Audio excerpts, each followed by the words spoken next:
Hello दोस्तों, नमस्कार दोस्तों, स्वागत है आप सभी का। इस वीडियो में हम बात कर रहे हैं कई बड़ी और लेटेस्ट अपडेट के बारे में जो कि संबंधित है नई शिक्षा सेवा चयन आयोग के माध्यम से नई शिक्षक भर्तियों को लेकर जारी पत्र के बारे में। दोस्तों, पिछले कई दिनों से नई शिक्षा सेवा चयन आयोग को लेकर एक के बाद एक नई अपडेट निकलकर सामने आ रही है, जो कि निश्चित तौर पर बेरोजगार अभ्यर्थियों के लिए अच्छी अपडेट है। क्योंकि आप जानते हैं कि नई शिक्षा सेवा चयन आयोग ही एक ऐसा आयोग है जो कि उत्तर प्रदेश के अंदर पिछले 4 से 5 सालों से शिक्षक भर्तियों को लेकर जो सूखा पड़ा हुआ है वो ख़त्म कर सकता है। अगर ये शिक्षा सेवा चयन आयोग पहले बना होता तो शायद उत्तर प्रदेश के अभ्यर्थी आज नई शिक्षक भर्ती के लिए नहीं तरस रहे होते। लेकिन अच्छी और बड़ी अपडेट दी जाएगी, साथ ही साथ बात कर ली जाए सुपर टीईटी, टीजीटी, पीजीटी और यूपी टीईटी को लेकर। इसके अलावा 25,000 पदों पर यूपी टीजीटी, पीजीटी के बारे में डिटेल में बात करें उससे पहले आप लोग अगर अभी तक चैनल को सब्सक्राइब नहीं किया तो करके बेल आइकन को दबा लें और वीडियो को लाइक कर दें, जिससे कि आपको सही सटीक जानकारी ऑनलाइन अड्डा फॉर स्टडी यूट्यूब चैनल से मिलती रहे। मुद्दे पे आते हैं सबसे पहले नई शिक्षा सेवा चयन आयोग को लेकर, क्योंकि नई शिक्षा सेवा चयन आयोग के बारे में एक के बाद एक बड़ी जानकारी आ रही है। कैबिनेट के माध्यम से हाल ही में नई शिक्षा सेवा चयन आयोग की नियमावली को मंजूरी दे दी गई थी। उसके बाद से नई शिक्षा सेवा चयन आयोग को लेकर आज भी आप सभी ने देखा होगा कि एक नई जानकारी सामने निकल कर आती है नई शिक्षा सेवा चयन आयोग के बारे में, जिसमें सुपर टीईटी, टीजीटी, पीजीटी, इसके अलावा यूपी टीईटी परीक्षाओं को ऑनलाइन कराए जाने को लेकर यहाँ पर जानकारी दी जा रही है। लिखा हुआ है कि नई शिक्षा सेवा चयन आयोग की भर्ती में ऑनलाइन परीक्षा का जो विकल्प है वो देखने के लिए मिलेगा। अगर बात की जाए नई शिक्षा सेवा चयन आयोग क्रियाशील होने की ओर अग्रसर है। राज्य शिक्षा सेवा चयन आयोग की भर्ती प्रक्रिया में तकनीकी का भी समावेश देखने के लिए मिलेगा, जिससे एडेड माध्यमिक विद्यालय में टीजीटी, पीजीटी और इसके अलावा असिस्टेंट प्रोफेसर की जो भर्तियां होने वाली हैं, साथ ही साथ इसके अलावा जो उत्तर प्रदेश की प्राथमिक शिक्षक भर्ती देखने के लिए मिलती है जिसको आप सुपर टीईटी कहते हैं, और इसके अलावा यूपी टीईटी को लेकर बात की जाए तो इन परीक्षाओं को ऑनलाइन कराए जाने को लेकर विचार किया जा सकता है नई शिक्षा सेवा चयन आयोग के माध्यम से। हालांकि इसको लेकर छात्रों के अलग अलग मत हो सकते हैं, लेकिन ज़्यादातर जो मेजॉरिटी ऑफ कैंडिडेट हैं वो तो यही चाहते होंगे कि परीक्षा जैसे होती है वैसे ही करवा ली जाए, क्योंकि यूपी टीजीटी, पीजीटी के अंदर 13 लाख से ज़्यादा अभ्यर्थी आवेदन करते हैं और अगर इस परीक्षा को यहाँ पे ऑनलाइन मोड में करवाया जाता है तो निश्चित तौर पे परीक्षा 10 से 12 दिन चलेगी, तब जाकर बड़ी मुश्किल से कंप्लीट होगी। बल्कि वैसे यूपी टीजीटी, पीजीटी की परीक्षा 4 दिन में कंप्लीट हो जाती है। वो इसलिए क्योंकि आप जानते हैं कि टीजीटी, पीजीटी के अंदर दोनों ही अभ्यर्थी आवेदन करते हैं, टीजीटी और पीजीटी में, इसलिए परीक्षा में थोड़ा समय दिया जाता है, नहीं तो उसको और जल्दी कंप्लीट करवा लिया जाए।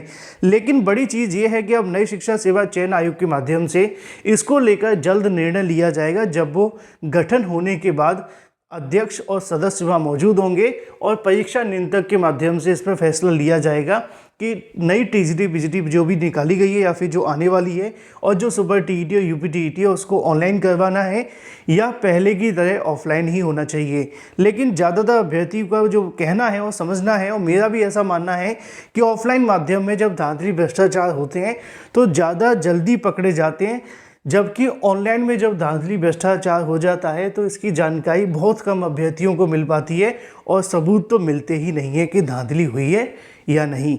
चलिए, इसी के साथ अगर बात कर ली जाए शिक्षा सेवा चयन आयोग को लेकर नई शिक्षक भर्ती के संबंध में एक पत्र भी यहाँ से जारी किया गया है, जिसके बारे में जानकारी आप सभी को यहाँ पे देखने के लिए मिल जाएगी। लिखा हुआ है कि शिक्षकों के रिक्त पदों की मांगी जाएगी सूचना। अगर बात की जाए नई शिक्षा सेवा चयन आयोग के अस्तित्व में आने से पहले उच्च शिक्षा निदेशालय की ओर से शासकीय सहायता प्राप्त माध्यमिक विद्यालयों में, महाविद्यालयों में असिस्टेंट प्रोफेसर के रिक्त पदों की सूचना मांगी जाएगी, ताकि नए आयोग के अस्तित्व में आते ही रिक्त पदों को लेकर नए आयोग के अध्याचन भेजा जाए। इसके लिए तैयारी शुरू कर दी गई है। जल्दी महाविद्यालय के प्राचार्य और क्षेत्रीय उच्च शिक्षा अधिकारियों को पत्र जारी कर दिया जाएगा। अशासकीय कॉलेजों में असिस्टेंट प्रोफेसर के सैकड़ों पद खाली पड़े हुए हैं। नए आयोग के गठन का प्रस्ताव आने के बाद में इन पदों की गणना कराई जाएगी, क्योंकि इन पदों पर भर्ती अब नए आयोग को करनी है। अब तक उत्तर प्रदेश उच्चतर शिक्षा सेवा आयोग के पास भर्ती की जिम्मेदारी होती थी, लेकिन उत्तर प्रदेश जो नए शिक्षा सेवा चयन आयोग बन रहा है उसमें समाहित कर दिया जा रहा है, जिसके चलते अब जो भी भर्तियां हैं, चाहे वो पुरानी या नहीं, वो सिर्फ नई शिक्षा सेवा चयन आयोग से होंगी। जिसके संबंध में हाल ही में शिक्षा सेवा चयन आयोग को लेकर कैबिनेट ने नियमावली को मंजूरी दे दी थी और अब तो उत्तर प्रदेश में नई शिक्षक भर्तियों को लेकर रिक्त पदों का विवरण भी मांगना शुरू कर दिया गया है। वैसे तो उत्तर प्रदेश के अंदर बड़ी संख्या में सुपर टीईटी, टीजीटी, वीजीटी और यूपी टीईटी को लेकर, यूपी टीईटी तो चलो मुद्दा ही नहीं है, लेकिन इनके बड़ी संख्या में टीचर्स के पद खाली हैं और सरकार चाहे तो कभी भी इनके विज्ञापन निकाल सकती है। लेकिन अच्छी बात यह है कि नई शिक्षा सेवा चयन आयोग के बनने से पहले ही शिक्षा निदेशालय के माध्यम से रिक्त पदों को लेकर तैयारियां शुरू कर दी गई हैं। उम्मीद है कि सरकार की अब आंख खुलेगी और जो भर्तियां 4-4, 5-5 सालों से रुकी हुई हैं उनको लेकर भी कहीं ना कहीं तैयारी शुरू करें। एक चीज़ यहाँ पे आपको समझने की आवश्यकता है कि अगर आप लोग एकजुट होकर मांग उठाते रहेंगे धरना प्रदर्शन के माध्यम से, चाहे वो ट्विटर के माध्यम से, तो निश्चित तौर पे मामला जल्द खत्म होगा और जो शिक्षक भर्ती को लेकर कहीं ना कहीं कपा रुकी हुई है वो शुरू हो सकती है। चलिए बात कर लेते हैं अपनी अगली अपडेट के बारे में, जो कि संबंधित है 25,000 पदों पर यूपी टीजीटी पीजीटी को लेकर। जैसा कि अभी स्टार्टिंग में मैंने कहा कि इसको लेकर बड़ी संख्या में टीजीटी पीजीटी के पद खाली हैं और टीजीटी पीजीटी को लेकर माध्यमिक शिक्षा मंत्री ने विधानसभा में भी जानकारी दी थी कि 25,000 से ज़्यादा जो पद हैं वो टीजीटी और पीजीटी, इसके अलावा प्रधानाचार्यों के खाली हैं। अब इन्हीं को लेकर इन पदों को जोड़कर परीक्षा कराए जाने के संबंध में छात्रों के माध्यम से मांग करनी शुरू कर दी गई है। यहाँ पे आप सभी को देखने के लिए मिलेगा कि अगर बात की जाए 6 लाख रिक्त पदों को भरने के वादे पर अमल करे सरकार, इसी को लेकर यहाँ पे आप सभी के सामने मुद्दे की जानकारी देखने के लिए मिल जाएगी। जैसा कि यहाँ लिखा हुआ है कि अगर बात की जाए लाखों अभ्यर्थी नई शिक्षा सेवा चयन आयोग के इंतजार में लटके हुए हैं, क्योंकि नई शिक्षा सेवा चयन आयोग के माध्यम से ही आने वाली सभी भर्तियां देखने के लिए मिलेंगी। यहाँ पे लिखा हुआ है कि सरकार का शिक्षा सेवा चयन आयोग के गठन को लेकर गंभीर न होने का आरोप लगाते हुए कहा कि लाखों युवाओं को भविष्य कहीं ना कहीं इस मामले से जुड़ा हुआ है। अगर बात की जाए महज नियमावली को मंजूर कर देने से 3 महीने से ज़्यादा समय लग गया है। अगर यही हाल रहा तो अध्यक्ष सदस्यों की नियुक्ति में कितना समय लगेगा अंदाज़ा लगाया जा सकता है। अभ्यर्थी क्योंकि नाराज़ है, आप जानते हैं कि काफ़ी लंबा समय सरकार ले लेती है, एक समय पे लगातार काम को आगे बढ़ाती रहती है, फिर कभी कभी आकर ऐसा रुक जाता है, कोई जानकारी नहीं निकलती है। उसी को लेकर नीचे लिखा हुआ है कि विधानसभा सत्र की आचार संहिता लागू होने से पहले टीजीटी पीजीटी 2022 के सभी 25,000 पदों को शामिल करते हुए परीक्षा की तारीख घोषित करने समेत लंबित भर्तियों को पूरा करें और एलटी, इसके अलावा प्राथमिक शिक्षक जो भी पद खाली हैं उन सभी पदों को जोड़ा जाए। अदरवाइज ऐसा नहीं होता है तो अभ्यर्थी धरना प्रदर्शन करने के लिए बाध्य होंगे।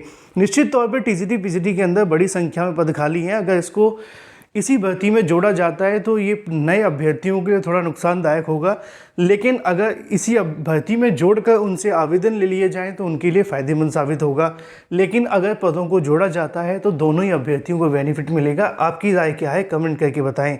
फिलहाल बात कर लेते हैं अपनी अगली अपडेट के बारे में, जो कि संबंधित है बीपीएससी टीआरई के पूरक परिणाम को लेकर। कई दिनों से अभ्यर्थी पूछ रहे थे कि सर इसका परिणाम कब तक जारी होगा, तो इसको लेकर जो मुझे जानकारी मिली उसके आधार पर बीपीएससी टीआरई को लेकर अगले सप्ताह इस पर एक बैठक होने वाली है। उस बैठक के बारे में यहाँ पे बताया जाएगा कि परिणाम को लेकर आगे की क्या रणनीति है।